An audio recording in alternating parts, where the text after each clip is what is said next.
રસોઈ બનાવવામાં કેટલી પીડા થાય, કેટલો તાપ, કેવો પરસેવો વળી જાય ચૂલા ઉપર રહીને, એ આપણે બહેનોની પાસે જાણવું પડે. આપણે આદમીને તો બેસી જવું જમવા. ઘણા આદમી તો જમવા બેસે તો રસોઈના વખાણ ન કરે. અમારે અમુક વાર જાણી જોઈને રસોઈના વખાણ કરવા પડે. હા બહુ વસ્તુ સારી બની છે, પહેલું બહુ સારું થયું. શા માટે? બહેનોએ જે રસોડામાં મહેનત કરી હોય ને, એ તમે બે સારા પ્રેમના શબ્દો કોણ તો એનો બધો થાક ઉતરી જાય. અને ઘણા એવા હોય કે કઈ ન હોય એને પોતાનું બહુ મીઠું વધારે ભાવતું હોય, રસોઈમાં માપે હોય, તેમ કે આમાં મીઠું બરાબર નથી નાખ્યું. ઓલી બાઈને બિચારીને એટલો કંટાળો આવે, આટલી મહેનત કરી તોય મીઠું રહી ગયું. પછી એને ખબર હોય કે આને જ વધારે જોવે.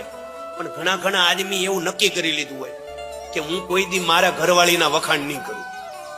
હા, તો હું તમને અહીંથી બધાને આગ્રહ કરું, ભાવ કરું, જે તમે બધા મારી કથા સાંભળો છો ભગવાનનું ગુણગાન, કે ક્યારેક અથવા દરરોજ માટે જમવા બેસો ત્યારે જરાક આપણે બધી રસોઈ બનાવી હોય ને એમાંથી એક વસ્તુના વખાણ કરી લેવાના, એટલે બહેનોનો રસોઈ બનાવવાનો થાક ઉતરી જાય. અને એમાં આપણે સારું બોલવામાં કઈ જતું જ નથી રહેતું. પણ આવું કરજો, આજથી નિયમ લેજો.